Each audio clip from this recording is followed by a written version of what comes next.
Sony Black, qu'est-ce qu'on fait, hein? Dédicace aux frères et sœurs. On va dans les îles. Allez, ça se passe comme ça.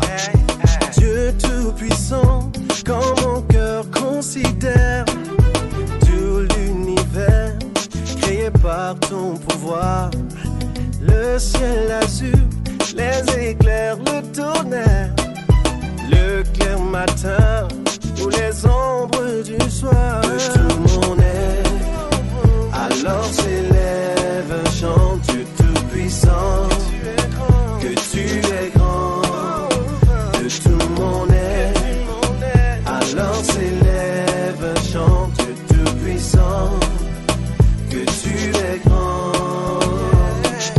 Quand par les bois où la forêt profonde, j'erre et j'entends tous les oiseaux chanter. Quand sur les monts, la source avec son nom livre aux zéphyrs un chant doux et léger. Mon cœur heureux s'écrie à chaque instant, ô Dieu d'amour, que tu es grand. Mon cœur heureux s'écrie à chaque instant, ô Dieu d'amour, que tu es grand. Mais quand je songe au sublime mystère qu'un Dieu si grand a pu penser à moi, oh oui, et que son cher fils est devenu mon frère, et que je suis l'héritier du grand roi. Alors mon cœur redit la nuit, le jour, que tu es bon, oh Dieu d'amour, que tu es. Alors mon cœur redit la nuit, le jour, que tu es bon, oh Dieu d'amour, que tu es grand, infiniment grand, tout puissant et compatissant, que tu es grand, infiniment grand, tout puissant et compatissant. Alors mon cœur redit la nuit, le jour, que tu es bon, oh Dieu d'amour. Alors mon cœur redit la nuit, le jour, que tu es bon, oh Dieu d'amour. Ba-da-da-da-da, ba-ba-da-ba-ba-ba-ba-ba, ba-da-ba-ba-ba-ba-ba, ba-ba, ba-ba, ba-ba, ba-ba, tu es grand. Vous y êtes. Notez maintenant les versets bibliques. C'est terrible.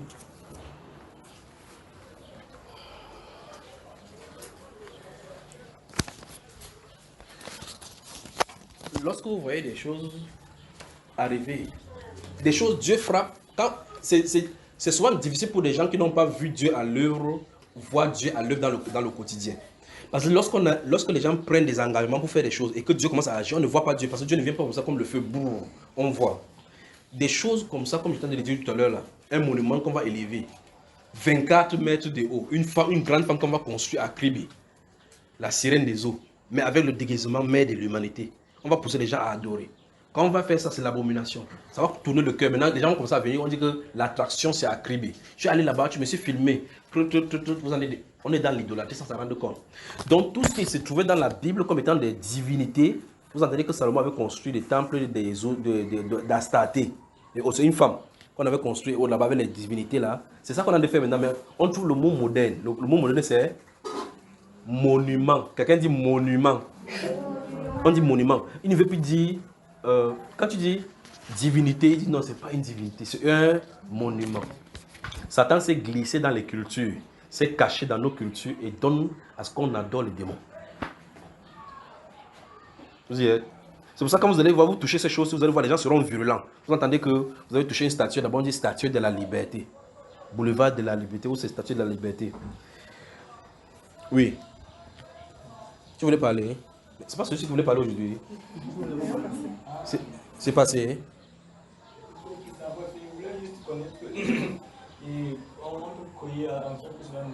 Est-ce qu'il t'a demandé que tu pries? L'autre, j'ai demandé que vous priez sur ça. J'ai dit c'est le message d'avertissement parce qu'ils sont sur le point de signer une mauvaise chose. Pourquoi on reste ça là-bas? Je suis en train de dire l'avertissement, c'est ils font ça. Dieu va frapper sa famille, la famille de sa famille, la famille de la famille de la famille de sa famille à cause de cela. Ça, c'est le péché que quand tu commets, Dieu efface ton nom dans le livre de vie. Donc, c'est à ce niveau que c'est très grave. Tu as compris cela? Lisons la Bible maintenant. Osée chapitre 13, ouvrons. Parce qu'il y a des gens qui font complaisant parce qu'ils font, quand on dit un peu comment, si le président fait ce qui est mauvais, on dit toujours merci le président, oui, si vous faites bien, après vous allez entrer dans le trou. Il n'entre pas dans le trou là. Donc, ce qui veut dire ceci, écoutez-moi bien. Le message d'avertissement au président veut dire ceci. La famille Tchabda se désengage en tant que Camerounais pour ce qui va se poser dans son pays. Je ne suis pas coupable devant Dieu avec cela. Je les ai avertis. Voilà donc ce qu'il en est. Vous avez compris maintenant? Donc ça veut dire on érège ça là-bas. Si le tonnerre de Dieu frappe dans le pays, même si ça en est de frapper, je suis sur place, ça ne touche pas moi, ma famille, mes enfants, les enfants de mes enfants. Mais regardez le nouveau président qui est en train d'arriver. Regardez ce qu'on veut lui donner comme héritage. C'est-à-dire qu'il entre. Vous voyez dans les Saintes Écritures. Regardez, vous voyez dans les Saintes Écritures. Saül, du temps de son règne, tue les Gabaonites. Vous vous souvenez de cela? Si vous lisez le livre des Juges. Il tue les Gabaonites. Pourtant, les Gabaonites avaient signé un partenariat. Vous savez, une alliance avec les enfants d'Israël qui ne devraient pas les tuer. Vous connaissez l'histoire de Josué, n'est-ce pas? Avec les Gabaonites. Si vous connaissez parler de Josué chapitre 9. Alors donc, quand ils vont signer cela, ça veut dire que désormais, ils seront à côté d'Israël. Ils devaient faire les travaux des temples et prendre l'eau pour les offrandes. Ils devaient faire, mais on ne devait pas les tuer. Avec son zèle pour l'Éternel, il va tuer les Gabaonites. Quand il tue les Gabaonites, je recommence encore, c'est Saül qui va le tuer sur son règne. Dieu ne réagit pas automatiquement. Dieu n'a pas réagi automatiquement. Vous lisez subitement. On dit dans 2 Samuel chapitre 21. On dit du temps de David, il y a eu une famille de 3 ans. Dieu lance la famille sur Israël. Il sème les choses, ça ne va pas. La terre sèche bizarrement. La Bible déclare que David chercha la face de Dieu. Dieu a dit que c'est à cause de la maison sanguinaire du Saül. Donc Dieu vient faire ça sur un autre régime par rapport à ce que celui-là avait fait. Il dit c'est quoi? Il dit qu'il avait tué le Gabaonais. Donc Dieu se souvient de son alliance. Ne permettons pas de telles choses dans ce pays-ci. Vous me suivez, n'est-ce pas? Mieux il frappe ceux-là, il part avant. Que de faire soumettre tout le pays comme ça dans le mal. C'est le péché. Regardez que Israël, dans le désert, lorsqu'ils ont fait pécher en faisant le veau d'or, que voici le Dieu qui t'a fait sortir de l'Égypte, Dieu a fait périr tous ceux-là, sans exception. Tous ceux-là. Ceux qui sont tenus contre cela, ils sont entrés. Tous ceux qui ont participé là-bas, à ces veaux d'or-là, sont morts dans le désert. Vous savez ça? Hein? Mais voici Dieu dit à Moïse que, ok, je ne vais pas les tourner, ils vont tourner, ils vont mourir. Mais au jour de la punition, je vais les punir pour leur iniquité. Ça veut dire que ce péché n'a jamais été pardonné à Israël. Vous pouvez imaginer ça? Vous avez moi? Hein? Les Amalécites, que ce même Saül-là vont aller frapper. Quand Samuel va venir, il va dire que va. Je me souviens de ce qu'Amalek avait fait à mon peuple quand il passait. Va, frappe l'heure d'interdit. Tue, nourrissons, enfants, tout ce qu'il y a vu là-bas. Il est allé, il a frappé. Maintenant, restons sur Saül. Quand il est allé là-bas, les gens se lèvent le matin comme ça. L'autre là-bas, ils sont allés au marché. Un Israélien, il sort avec le couteau, il tue, poum. Vous lui demandez c'est quoi, il tue seulement. Ils ont fait quoi aux Israéliens? Dieu dit qu'il se souvient quand Israël passait. Et quand ils font ça, c'est un événement de 400 ans plus tôt. C'est-à-dire que vous restez comme ça, vous croyez que tout va bien. C'est pour cela que quand nous prions pour notre pays, il faut seulement qu'on se souvienne qu'il y a des atrocités qui se sont faites pendant vous appelez les guerres des maquis. La guerre des maquis, on tuait les gens, on venait mettre la tête des gens dans le carrefour. Ça pour vous attendez jusqu'à certains militaires se vantent aujourd'hui à la télévision quand nous tuons, coupons leur tête, on venait mettre ça pour les épaules, pour dire que vous disiez que vous étiez invincible. Il dit comme ça, il ne sait pas qu'il a le sang des gens sur lui, sur sa main. Vous me suivez? Donc quand nous prions, c'est pour ça qu'il faut prendre ces choses-là. Il y a des gens qui sont morts pour rien dans ce pays-ci, le sang donc qui sont versés. Vous restez tranquille, vous dites non. Vous dites non, j'appartiens au Barça. Vous ne savez pas peut-être que vos chefs de Barça avaient fait des sacrifices en disant que à la 4e génération, je délivre mes descendants de tes mains. Et puis tu restes rentré comme ça, tu entends qu'il y a un conflit entre un Barça avec du truc, une seule personne, et puis ça engage partout. C'est quoi? C'est l'esprit là qui est réveillé. Vous comprenez pourquoi quand Daniel a voulu prier pour Israël, il a commencé par leur père, depuis le temps de Moïse. Prier pour démettre tout cela entre les mains du Seigneur. Vous avez moi? Donc ces choses-ci, j'ai dit je préfère qu'on me tue dans ce pays-ci que d'admettre que cette idole-là se positionne. Parce que c'est ce qui va venir. Le courroux de Dieu. Il dit, j'observe, vous voyez le Saint-Esprit se tenir comme ça, en train de balancer le couteau. Vous vous souvenez, c'est ici qu'on avait parlé d'Ahmed Bakayoko. C'est pas ici qu'on avait parlé, c'est pas devant vous qu'on a parlé d'Ahmed Bakayoko. Toi, HB, n'as-tu pas peur de Dieu? Vous vous souvenez de cela?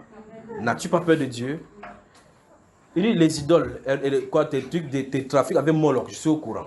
Quand je vais agiter mon nom, quand je vais me lever pour effrayer. Et le Saint-Esprit dit, quand il commence à parler comme ça, c'est que la personne de franchir une ligne rouge. Le Cameroun, alors, sa zone, sa ligne est rouge, c'est ce qui met le profond sur ça. Donc, mais nous sommes en train de prier ici. Vous dites, quel truc magnifique qui est en train d'arriver pour l'église. Le Saint-Esprit est en train d'arriver. Et puis quelqu'un sort cela. Pourquoi? Satan sait clairement que c'est écrit dans la Bible qu'il y a un monument qui doit être élevé au Cameroun pour Dieu. Qu'est-ce qu'il fait? Il va d'abord pousser le Cameroun à l'idolâtrie. Vous restez ici à droite, vous dites, si les rêves là-bas, ça me concerne en quoi? Je vous pose la question. Quand David avait fait le dénombrement, en classe là-bas, dans sa chambre là-bas, avec, comment il s'appelle, Joas, quand il a fait le dénombrement, qu'est-ce qui s'est passé? Qu'est-ce qu'il y a mon mouchoir du tout? Vous savez, moi, vous me regardez comme ça, quand ça va frapper, en tout cas, ça ne va pas me toucher. Je suis pur, Seigneur, au nom de Jésus-Christ de Nazareth, je suis pur du sang des Camerounais. Ils sont représentés ici. Peut-être il y a la famille présidentielle dans cette salle.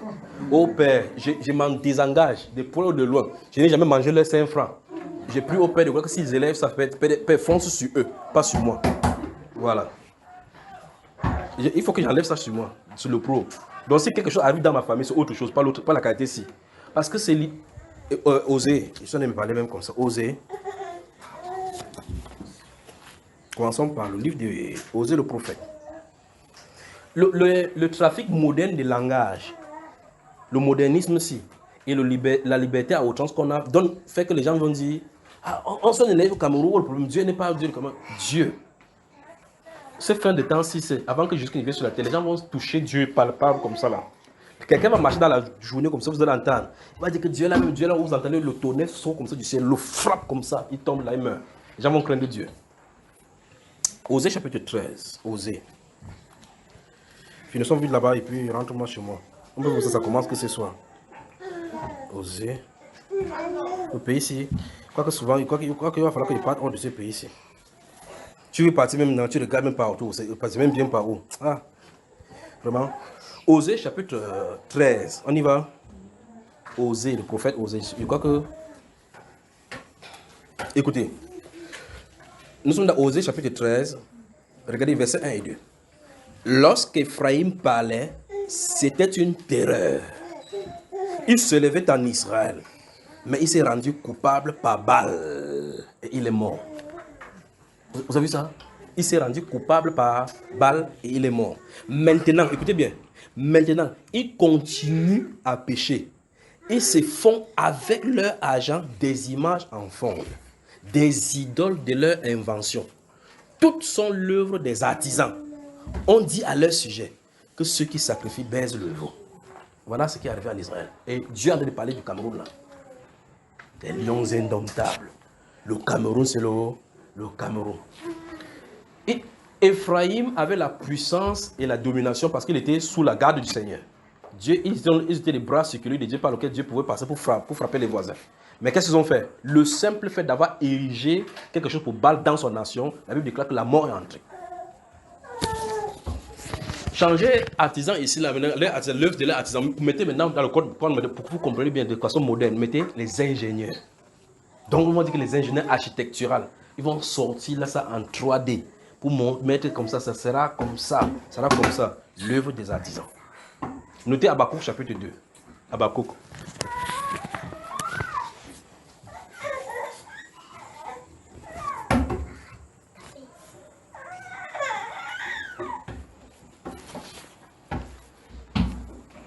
Habakkuk chapitre 2, vous avez noté? Tu y es déjà?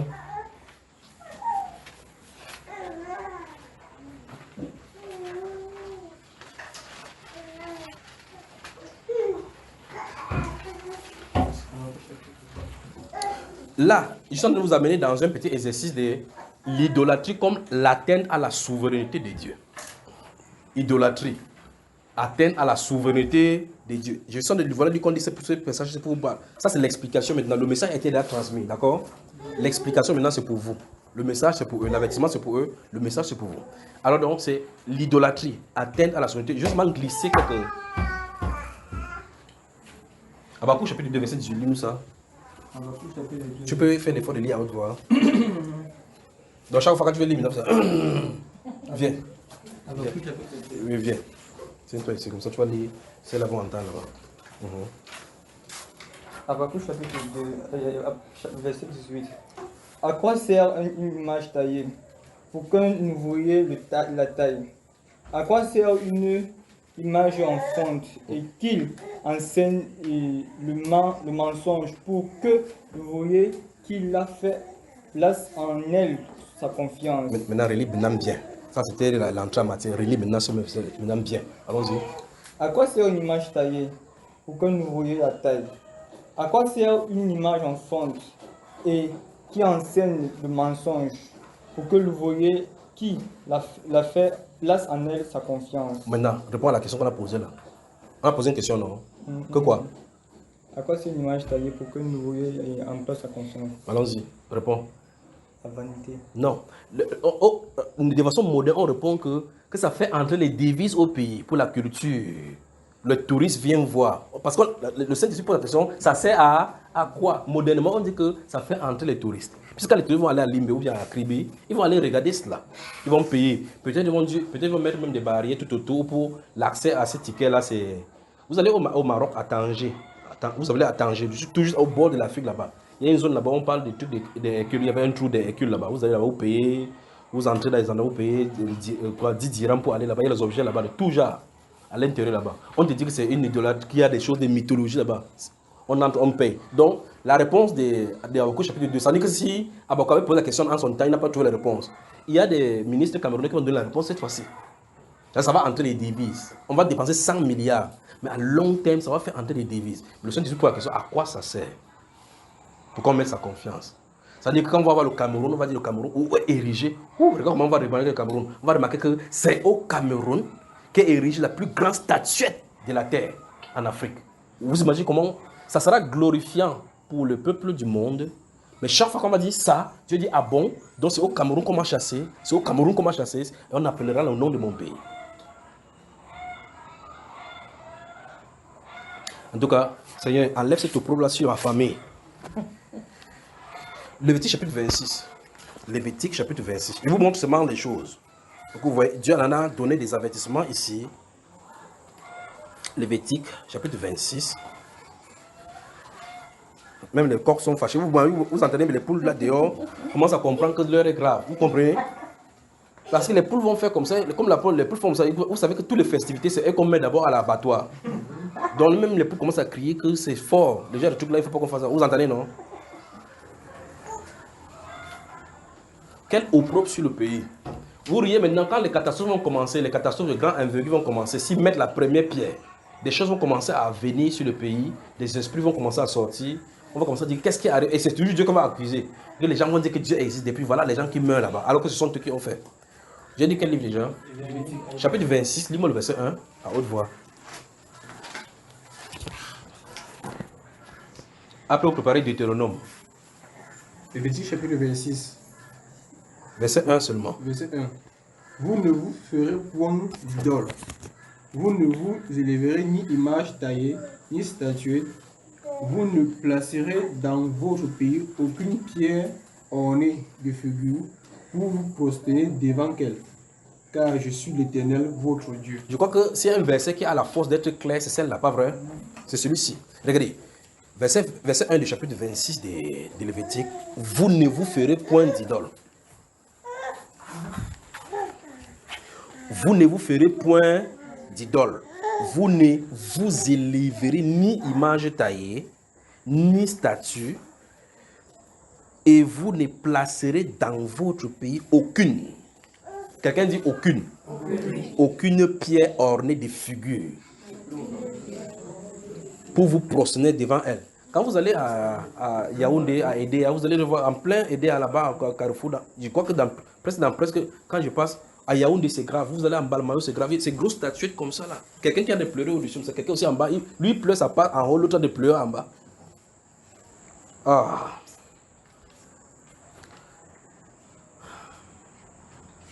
Mais le Saint-Esprit dit, vous ne ferez point d'image, vous ne vous ferez point d'idole, vous ne vous élèverez ni image taillée, ni statue, et vous ne placerez dans votre pays aucune pierre ornée de figures pour vous prosterner devant elle. car je suis l'Éternel, votre Dieu. Chapitre 27 de Deutéronome. Le moment venu, on va... Je dis pour vous montrer quelque chose par rapport à ce pays, par rapport à la gravité. Observez, si le gouvernement s'entête à mettre la première pierre, je veux seulement que vous observez, vous qui êtes ici maintenant et vous qui nous écoutez, observez la personne qui va prendre la pioche, faire comme ça, la mettre la première pierre, et observez ce qui va leur arriver dans les jours qui suivent par la suite. Vous avez suivi ce qu'il dit là? Vous avez suivi? Vous avez suivi ça? Vous avez suivi ce qui s'est passé maintenant là? Est-ce que vous avez suivi ce qui s'est passé maintenant? Observez, observez. La personne qui va prendre la pioche ou bien quoi que ce soit pour faire, comme on dit, pose la première pierre. Lorsque cette personne s'est suivie seulement ça, cet événement se passe au Cameroun. Cette personne se place la première pioche ou bien n'importe quoi, prend et dépose. Suivez cette personne dans les 7 prochains jours qui suivent. Cette même personne. Et observez ce que Dieu va faire. Pour vous montrer que ce qui est arrivé sur le pays va arriver. Nous sommes dans le chapitre 27 de Deutéronome maintenant. Le verset 15. Écoutez. Deutéronome. Quand on va finir, parce qu'on parle en de l'Ancien Testament, en tout cas, si Dieu n'a pas aimé les idoles dans l'Ancien Testament, il n'aimera pas dans le Nouveau. Parce que c'est quelque chose qui est péché dans l'Ancien Testament. En tout cas, il n'y a pas un péché qui, à un moment donné, n'est plus un péché. Vous comprenez? Dans le chapitre 15, il commence par le mot maudit. Deutéronome chapitre 27, verset 15. Maudit soit l'homme qui fait une image taillée ou une image en forme, abomination de l'Éternel, œuvre des mains d'un artisan, et qui la place dans un lieu secret. Et tout le peuple répondra. Vous êtes dans le livre, frère. Et tout le peuple répondra et dira. C'est ce qui est écrit. Quand vous avez dit Amen, ça suppose que vous avez dit avec Dieu, que vous entrez dans l'alliance. Tu sais que si quelqu'un fait ça dans notre pays, qu'il soit maudit. Donc, même si vous refusez maintenant, il a déjà donné le message. Une fois de plus, verset 15 du chapitre 27 de Deutéronome. Maudit soit l'homme. Je veux que vous compreniez la personne de qui on a de parler ici. Maudit soit l'homme qui fait une image taillée ou une image en fonte. Il appelle ça, Dieu appelle ça abomination de l'Éternel. Quand tu le fais, c'est une abo. Il n'y a pas de justification. Il n'y en a pas. Tu dis non, il fait comme ça pour Dieu dit qu'il n'en veut pas. Il dit œuvre des mains d'un artisan et qu'il la place dans un lieu secret.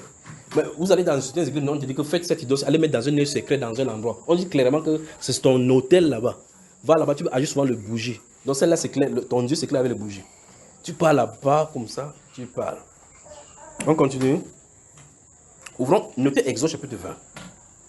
Exode chapitre 20, verset 1 à 6. Vous connaissez donc cela, tu ne feras pas une image taillée, tu ne prochaine pas, vous connaissez, tu n'as pas un autre Dieu devant ma face, pas vrai?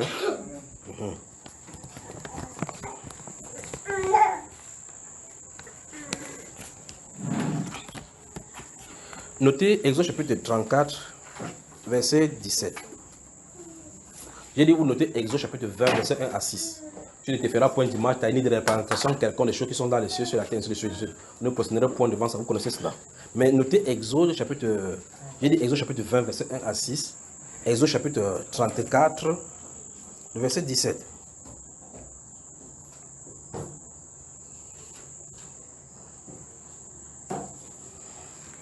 Là, c'est un commandement et que ça ne souffre d'aucune contestation. Vous avez ça devant vous. Bonsoir les Camerounais. Bonsoir les Camerounais en danger. Voilà, encore. Bonsoir les Camerounais en danger. Vous avez Exode chapitre 34, verset 17 devant vous. Voilà. Vous y êtes. Non, je crois qu'ils sont définis. Je crois qu'ils veulent partir. Je suis encore venu ici à ma aujourd'hui.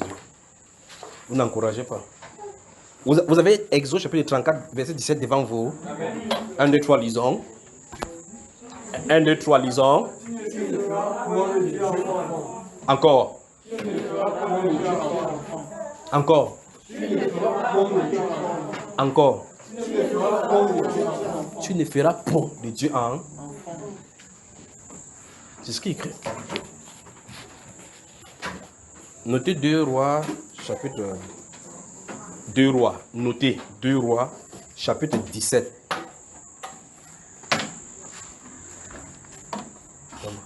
Merci, merci. 2 Rois, chapitre 17. Verset 15 à 18. Notez.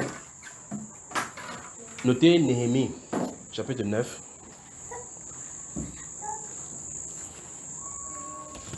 Verset 15 à 19. De Néhémie.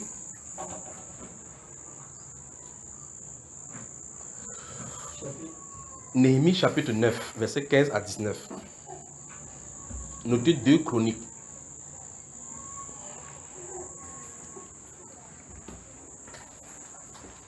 Dans 2 Chroniques, on va y arriver maintenant. On va lire ces passages de 2 Chroniques, les 2 passages qui vont citer maintenant dans 2 Chroniques. Et je vais vous poser la question si c'est possible que nous fassions cela. D'accord? Ouvrez le chapitre 28 des 2 Chroniques. Vous connaissez l'histoire de ce fameux roi qui est monté en Israël et qui a fait amener une réforme. Pas réforme constitutionnelle pour rester au pouvoir, mais une réforme spirituelle pour ramener les gens à Dieu. Vous y avez moi? 2 Chroniques chapitre 28.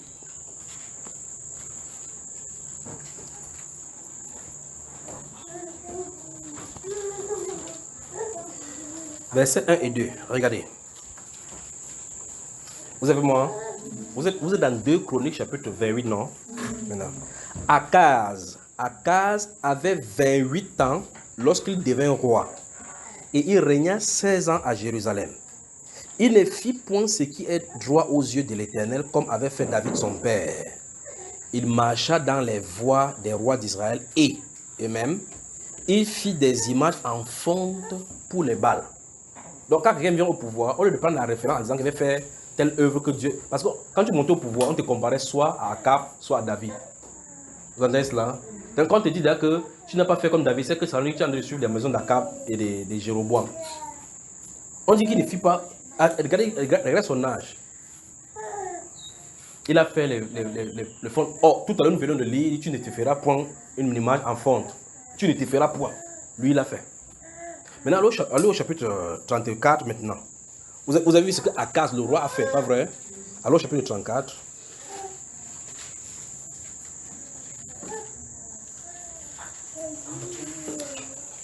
Nous sommes dans le même 2 Chroniques. Chapitre 34, non. Chapitre 34, je vais lire les 4 premiers versets. Parce qu'on a introduit aussi un autre roi là-bas. Le nouveau président qui est en train d'arriver aura fort à faire avec tout ce que les démons de ces régions sont en train de faire. Ils auront fort à faire. Mais en tout cas, je retire même ma respiration, même mon atome sur tout ce que vous faites. Moi, mes enfants, les enfants de mes enfants, je retire ça au nom de Jésus. Vous devez rester avec. Josias avait 8 ans. Le président roi Akaz avait commencé à quel âge? 20.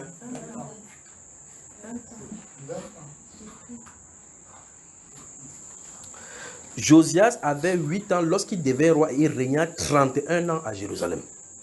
Il fit ce qui est droit aux yeux de l'Éternel et il marcha dans les voies de David son père. Il ne s'en détourna ni à droite ni à gauche. Quelle référence? On continue. La 8e année de son règne. On recommence encore, verset 1.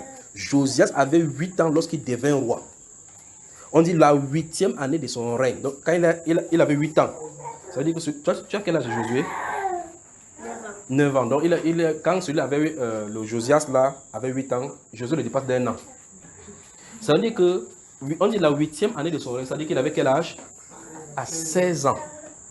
À 16 ans. Regardez, écoutez bien, il a 16 ans.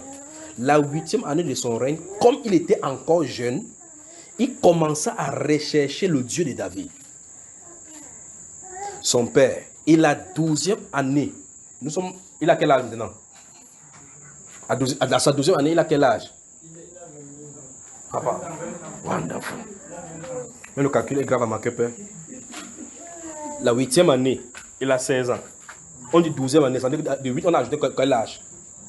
On a ajouté de 8 à 12, pour arriver à 12, on a ajouté combien?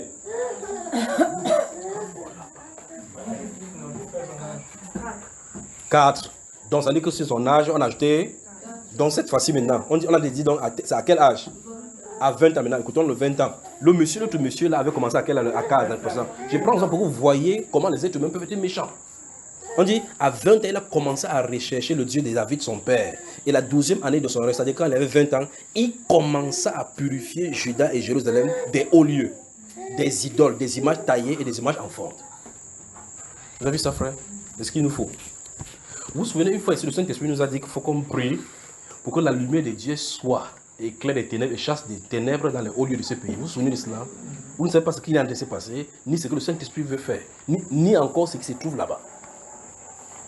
Donc voici quelqu'un à l'âge de 20 ans a décidé de purifier. On dit de purifier. Bon maintenant, quand on purifie, il avait l'alcool, frère, il avait l'eau de Javel.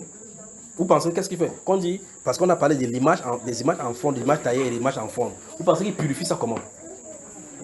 Comment? Donc il dit qu'on va lire comme ça et puis il va vous poser la question maintenant comment on va faire pour nous.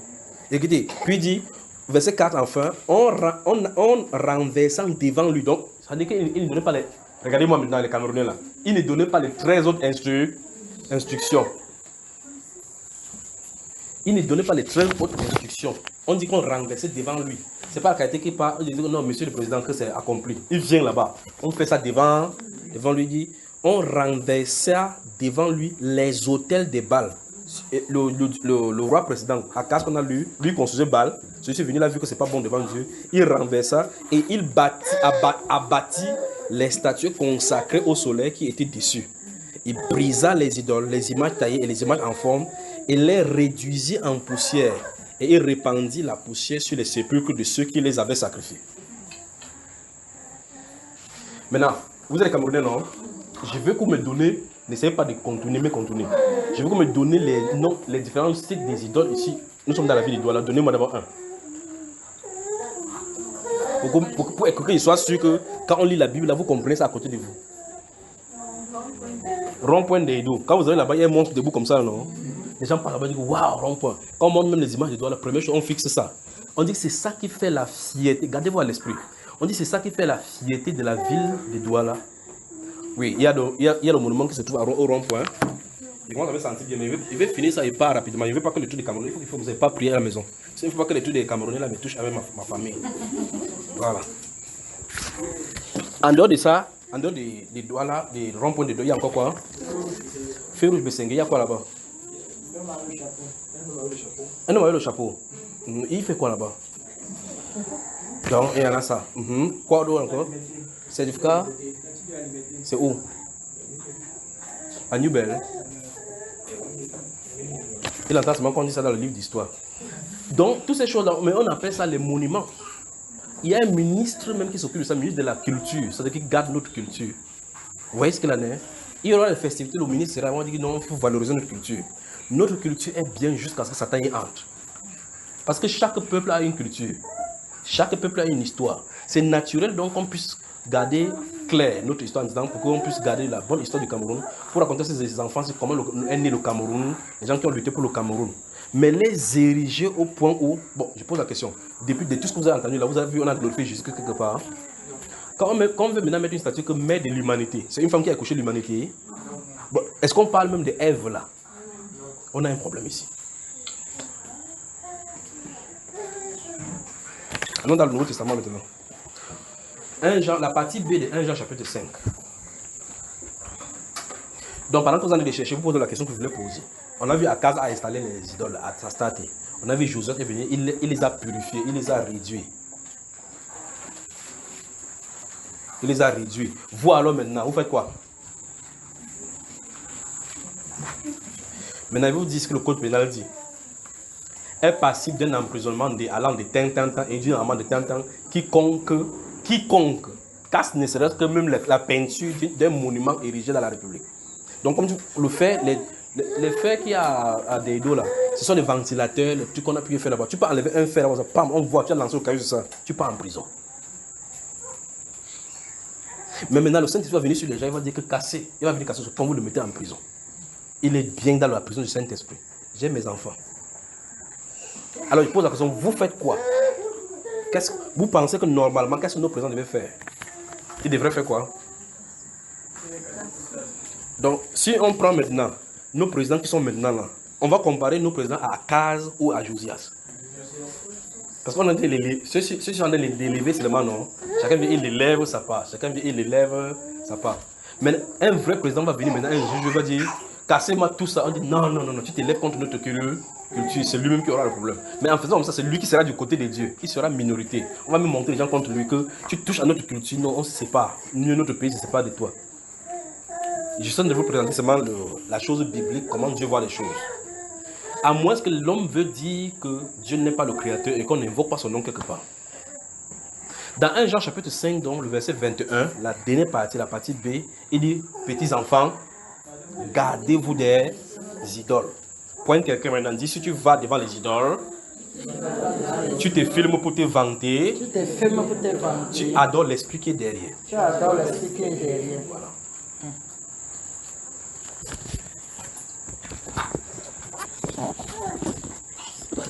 Notez Romains chapitre 1, verset 18 à 32. Quand vous lisez Romains chapitre 1, donc, dont on va lire maintenant, vous avez comme l'impression que vous vous retrouvez dans l'Ancien Testament. Je lis là, je m'arrête là. Remarquez que j'ai seulement griffonné, j'ai seulement parcouru de façon sommaire l'idolâtrie. Mais profondément, quand on va y arriver, on va prendre les différents. Ça, c'est l'idolâtrie sur le plan physique. Hein. C'est-à-dire qu'on regarde une image taillée parce que chaque fois qu'on prêche, là, on veut vous dire tout simplement que non, les idoles peuvent être dans le cœur. Oui, c'est vrai que c'est dans le cœur, avant de s'extérioriser. Mais ce qui est le plus énervant, c'est quand vous faites ça. Parce que Dieu, pour vous frapper, il n'a pas. Il y a des gens qui ne connaissent même pas ce qui se passe dans votre cœur. Mais l'expression, les Juifs, quand ils ont sorti de l'Égypte, les idoles là étaient dans leur cœur. Tant qu'ils n'ont pas extériorisé comme ça, Dieu n'a pas parlé. Vous avez remarqué ça, n'est-ce pas? C'est quand ils ont extériorisé cela pour manifester, pour adorer que Dieu a parlé. Parce que leur cœur, ils ne connaissent pas. On dit le cœur est tordu, on ne connaît pas connaître. Mais quand tu extériorises maintenant ton adoration, Dieu maintenant entre en scène.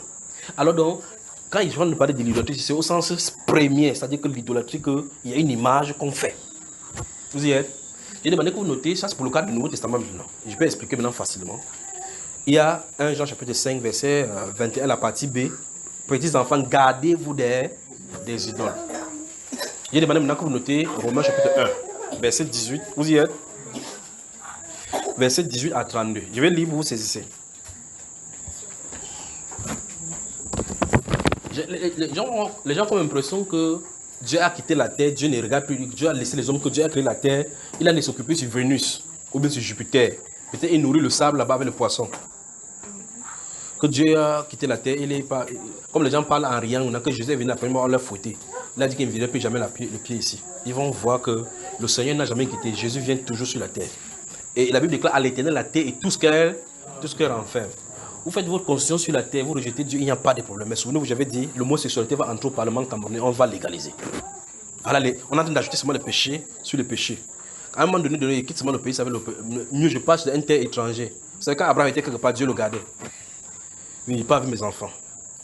Alors, Romains chapitre 18, non, chapitre 1, verset 18 à 32, c'est ce qu'il dit, non?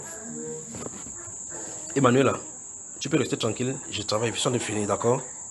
D'accord, chérie? La colère de Dieu. Vous voyez comment ça commence, n'est-ce pas? Nous sommes dans le Nouveau Testament. Point quelqu'un dit c'est le Nouveau Testament. Parce que les gens ont comme l'impression que le Dieu de l'Ancien Testament, c'est le Dieu colérique. Le Dieu du Nouveau Testament, c'est le Dieu bonbon, qui aime tout le monde. Maintenant, écoutez. La colère de Dieu se révèle du ciel contre toute impiété et toute injustice des hommes qui retiennent injustement la vérité captive. Car ce qu'on peut connaître de Dieu est manifeste pour eux. Dieu le leur ayant fait connaître. Puis on dit, en effet, les perfections invisibles de Dieu, sa puissance éternelle et sa divinité se voient comme à l'œil. Il y a nu là-bas, comme à l'œil nu. Depuis la création du monde, quand on les considère dans ses ouvrages. Et puis il conclut, ils sont donc inexcusables. Donc quand il dit, comme le psaume 14 dit, que l'insensé dit dans son cœur qu'il n'y a point de Dieu. Dieu dit que la colère de Dieu contre lui. Le simple fait même que tu philosophies même sur Dieu, tu as un problème. Parce que Dieu dit qu'il a rendu manifeste sa présence par sa création. Bon, regardez maintenant. Dieu dit qu'il est mon père. Je dis par exemple, je n'ai pas connu mon père physique. Dieu est mon père. Tu dis que moi, qu'est-ce que te fait croire que ton père existe? Il dit, toi tu as un père. Tu dis oui. Il dit que prouve-moi qu'il existe. Tu fais quoi? Tu es tombé du ciel. Bon, comme tu as un père et que je ne vois pas, toi tu as un père, n'est-ce pas? Si quelqu'un tu me dis maintenant que tu ne parviens pas à croire à Dieu parce que je ne vois pas, tu vois, est-ce qu'il voit ton père? Mais tu vas me dire que mon père est à la maison, ma part au ciel. Ta part habite ici parce que tu peux aller le rendre visite. Si on m'amène dans notre vaisseau interstellaire, on part au ciel, tu vois aussi mon père. Donc c'est insensé de dire que Dieu n'existe pas parce que tu ne le vois pas. vous souvenez, une année, je suis allé à Chang. Dieu m'avait envoyé là à 5 heures. Il est sur dehors. Aller à Chang, dans le froid, il m'assoit là-bas. Et puis des étudiants venaient dans la maison où j'étais en culotte là assis. Ils posaient des questions. Chacun posait des questions. Il y avait un philosophe qui est venu là croiser les pieds sur une chaise comme ça. Vous savez, les philosophes là, ils se sentent bien, ils croisent les pieds. Il m'a posé juste une question. Il dit que prouve-moi que Dieu existe et j'y crois. Pendant qu'il parlait, j'étais en train de des questions. Une autre. Après, je lui ai reposé la question. Il dit, tu as dit, tu fais philosophie? Il dit oui. Tu es en quelle année? Il dit que licence en philosophie. Il dit, ok, c'est bon. Il dit, depuis que j'ai fréquenté, on a parlé d'un truc là que vous appelez néant. C'est chez vous qu'on enseigne ça. Il dit oui. Il dit, ok, montre-moi le néant. Je crois que le néant existe. Il a d'abord décroisé le pied. J'ai compris que ça a cuit. Donc, comme le néant n'existe pas, on ne croit pas au néant. On lui explique des choses au tableau sur lesquels il philosophie pendant 4 ans, jusqu'à ce qu'il a 18, il dit que je maîtrise la philosophie sur le néant. Tu lui dis que le néant c'est quoi? Néant c'est quoi? Néant c'est ce qui est abstrait, ce qui est néant. Il dit, montre-moi le néant. Bon, on t'a dit que le néant existe. Tu crois jusqu'à ce que tu as 18, tu veux. Et tu es fier. Moi, je te dis que Dieu existe, tu dis que montre-moi Dieu. Vous voyez la folie, n'est-ce pas? Et pendant quand on a fini de prêcher, le matin, quand je allais baptiser, il est baptisé le premier, deuxième et le troisième. Il sortait de le Saint-Esprit, il dit, reste encore dans l'eau, je reste dans l'eau. Et lui, il est sorti, le philosophe là, il est sorti avec sa veste, avec la cravate, il était en jean. Il se tient en bord de l'eau avec les autres.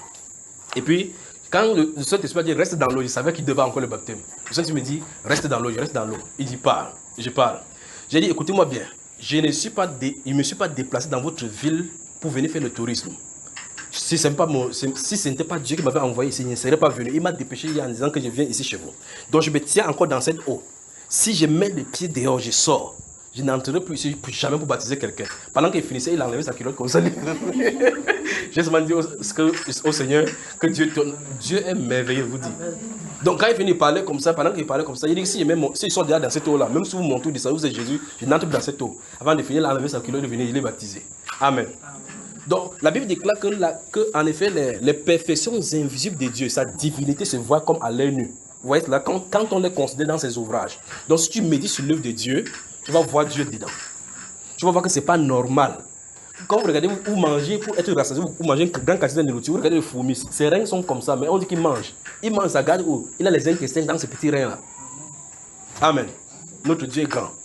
Alors, la Bible déclare ici que, verset 21, puisque ayant connu Dieu, ils ne l'ont point glorifié comme Dieu, et ne lui ont point rendu grâce, mais ils se sont égarés dans leurs pensées, et leur cœur sans intelligence a été plongé dans les ténèbres.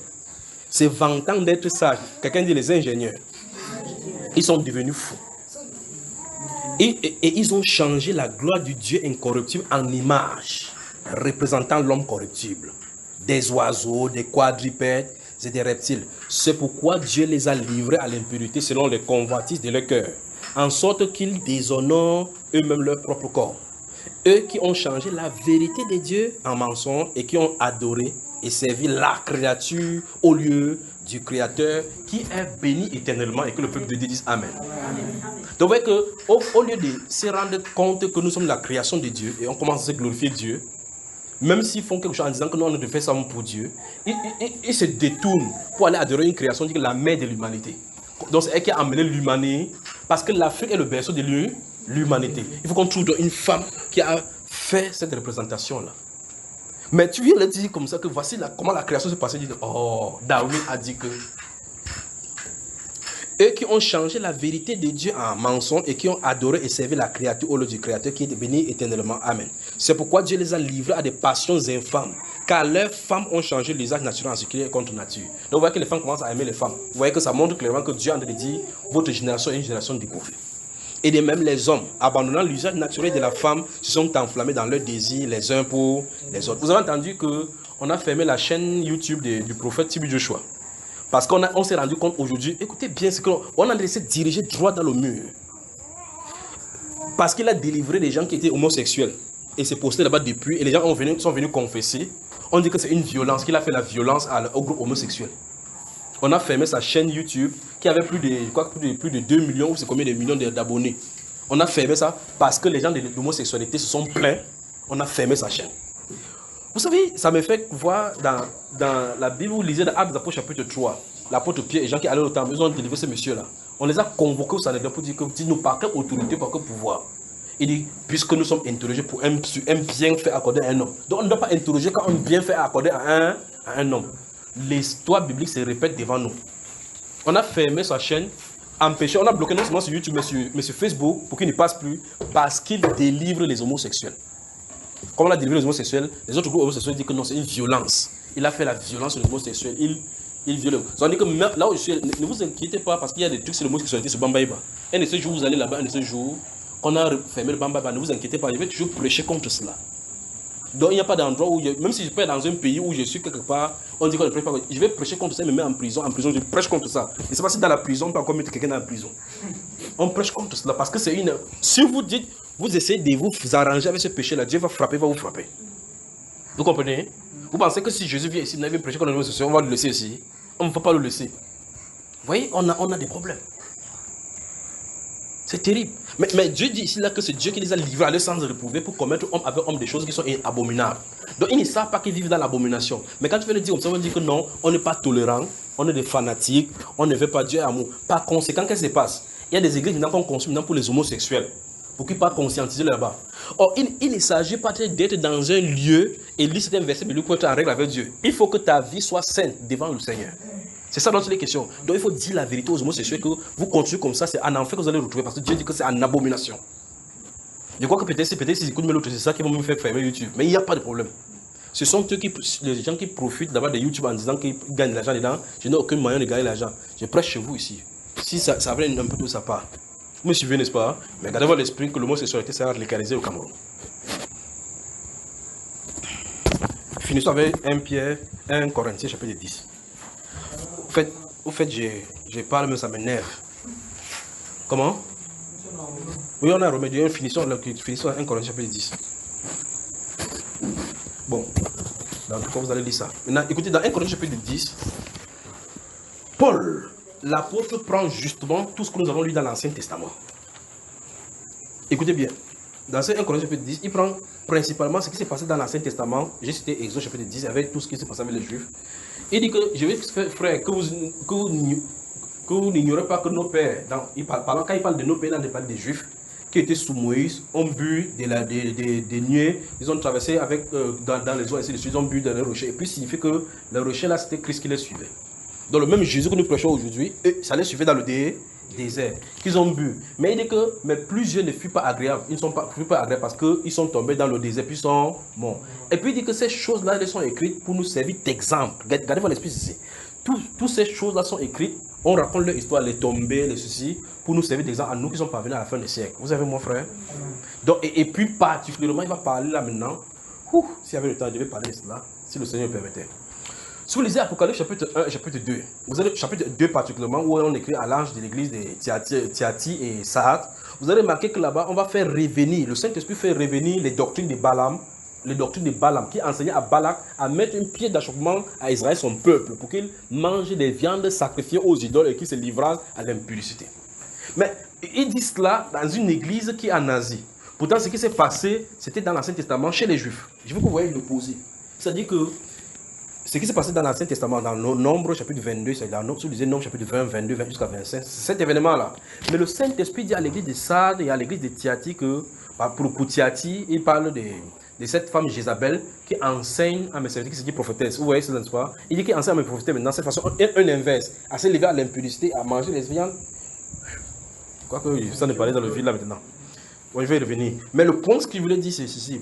Dans 1 Corinthiens chapitre 10, on a dit que les comptes rendus qu'on a dans l'Ancien Testament, c'est pour qu'on voit les erreurs qui s'y trouvent et qu'on ne reproduise pas les mêmes erreurs. Parce qu'on a d'abord mis Christ dans le désert et chez nous. Il dit qu'il buvait le même breuvage spirituel.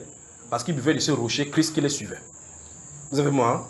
Donc Christ, dont nous consommons les bienfaits et les retombées de la croix maintenant, était dans le désert. La Bible déclare que la colonne de nuée le suivait. Vous voyez là, c'est ça qui se tabernaclait partout là-bas. Christ était là. Il était ce rocher qui le couvrait, qui le produisait de l'eau. Vous avez moi? La Bible déclare que la majorité d'entre eux ne puissent pas entrer parce qu'ils sont morts dans le désert. Mais la Bible déclare, quand l'apôtre Paul explique, il commence à arriver maintenant au niveau des idoles principalement. C'est le point là-bas. Il parle maintenant que les idoles ne sont rien en réalité. C'est ça qui est écrit là-bas. Que dis-je donc? Que les idoles sont-ils quelque chose que non, loin de l'idole, que l'idole n'est rien. Mais c'est que c'est qu'on sacrifie, on le sacrifie à des démons.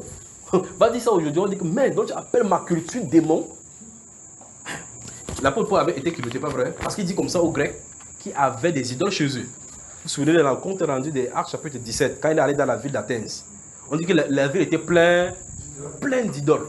Il a dit, waouh, il y a des monuments chez vous. Les touristes viennent ici, hein, Athènes, la ville antique. Puis il a trouvé une idole qui lui a permis de prêcher. Vous vous souvenez de ça, n'est-ce pas? Mais le compte rendu du chapitre 19 de ce même Actes des Apôtres montre clairement que dans la ville d'Éphèse, il y avait une femme qu'on appelait la grande déesse. Qu'on appelait quoi? La grande déesse des Éphésiens. On l'appelle qui? Diane. Une femme. On dit que c'est la mère de l'humanité. Gardez-vous à l'esprit que là-bas, on dit que c'est celle dont tout le monde rêvait. Là, voici qui veut se retrouver au Cameroun. C'est que Paul a combattu dans Actes des Apôtres chapitre 19. Là, voici qu'on va le mettre à Limbe, à Kribi. Là, voilà, la mère de l'humanité. Avec les noms modernes pour qu'on puisse comprendre cela. Alors, le point que je vais vous faire comprendre, c'est que l'idolâtrie a traversé les siècles. Tant que l'homme aura le cœur pour adorer, il y aura des idoles. Tant que Dieu voudra l'adoration des hommes, il y aura des idolâtres du côté. Mais il ne faut pas que l'idolâtrie passe par toi et par moi. Pour moi, j'ai pris ma position. S'il fallait que ça passe dans ce pays, il faut qu'il quitte même le pays, je quitterai. Parce que je sais les conséquences que ça va en subir. Que Dieu vous bénisse. Bonne soirée.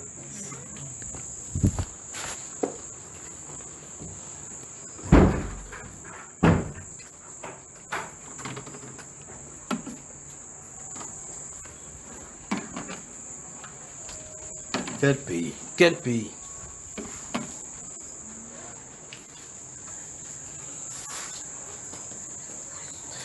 Priez pour un gouverneur. Il y a un gouverneur qui va mourir. Il parle du Cameroun maintenant. Un gouverneur qui va mourir. Est-ce que ça, c'est le poison? Vous voyez?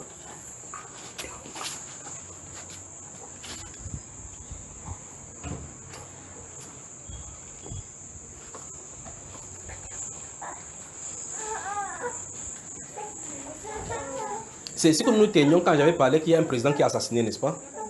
Donc, vous voyez, quand il était passé, on s'allait vers Hervé là-bas. Je l'ai vu là-bas passer, vous voyez, il est passé là, on l'a assassiné. Donc il y a un gouverneur. Je crois que ça, c'est le poison. Ça, c'est le poison. Mais qu'est-ce que le diagnostic va donner? Ça, c'est un gouverneur. Prions pour un gouverneur. Donc les ennemis, il y a des gens qui sont de traquer depuis parce que... Bon, prions pour un gouverneur au Cameroun. Donc, c'est bon.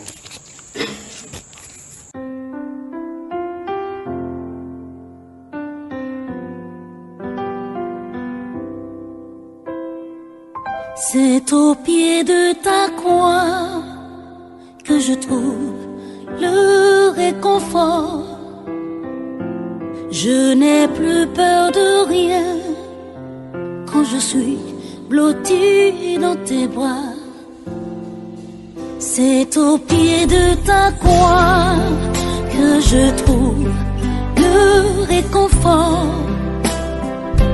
Je n'ai plus peur de rien quand je suis blotti dans tes bras. Assoiffé de ton eau qui me redonne la vie, tu me nourris avec ton pain de vie. La douceur de ta voix, je ne m'en lasserai pas.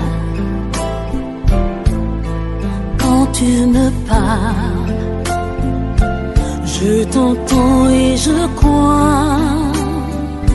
C'est au pied de ta croix que je trouve le réconfort. Je n'ai plus peur de rien quand je suis blotti dans tes bras. C'est au pied de ta croix que je trouve mon réconfort. Je n'ai plus peur de rien quand je suis blotti dans tes bras. Garde-moi près de toi pour l'éternité. Et en retour, je promets de t'aimer. Ressens-tu mon amour? chante pour toi. Il est si fort que je pleure de joie, oui, de joie. C'est au pied de ta croix que je trouve le réconfort. Je n'ai plus peur de rien quand je suis blottie dans tes bras. C'est au pied de ta croix que je trouve mon bonheur, Jésus. Je n'ai plus peur de rien quand je suis blottie dans tes bras.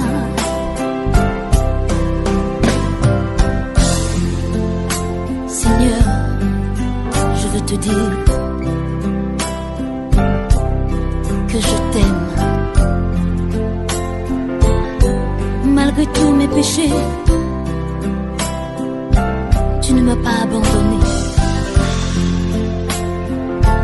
Aujourd'hui, je me donne à toi. Je t'appartiens pour toujours.